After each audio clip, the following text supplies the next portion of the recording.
என்ன ஆனந்த், ரொம்ப தீவிரமா போன்ல ஏதோ படிச்சிட்டு இருக்க? வணக்கம் குமார் அண்ணா. நம்ம வீட்டுக்கு தேர்தல் அதிகாரி வந்திருந்தாங்க. அத பத்தி தான் ஆன்லைன்ல படிச்சிட்டு இருந்தேன். ஓ அப்படியா? அதுல என்ன பண்ணுவாங்க?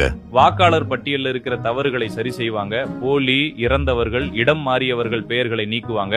முக்கியமா ஜனவரி 1, 2026 18 வயசு நிறைவடைகிறவங்களோட பெயர்களை புதுசா சேர்ப்பாங்க. நல்லதுதான். அப்போ அவங்க வந்தா நாம என்ன செய்யணும்? அவங்க ஒரு படிவம் தருவாங்க. அதுல நம்ம விவரங்கள் சரியா இருக்கான்னு பார்த்து உறுதிப்படுத்தினா போதும். அச்சோ, எங்க வீட்ல இப்போ ஆள் இல்லையே. ஒருவேளை நம்ம வீட்ல இல்லனா கவலைப்பட தேவையில்லை. ஆன்லைன்லயே voters.eci.gov.in என்கிற இணையதளத்துல நம்ம விவரங்களை சரிபார்க்கலாம், திருத்தலாம், புதுசா சேர்க்கவும் விண்ணப்பிக்கலாம். இது ரொம்ப சுலபமா இருக்கே. இந்த வேலைகள் எப்போ வரைக்கும் நடக்கும்? இந்த வீடான கணக்கெடுப்பு டிசம்பர் 4 வரை நடக்கும். எல்லா திருத்தங்களுக்கும் பிறகு இறுதி வாக்காளர் பட்டியல் பிப்ரவரி 7 வெளியாகும். அருமையான தகவல் ஆனந்த். நாம கண்டிப்பா நம்ம விவரங்கள் சரியா இருக்கான்னு உறுதி செஞ்சுக்கணும். இது நம்மளோட கடமை. சரியா சொன்னீங்கன்னா இதை நம்ம நண்பர்களுக்கும் சொல்லி விழிப்புணர்வு ஏற்படுத்துவோம்.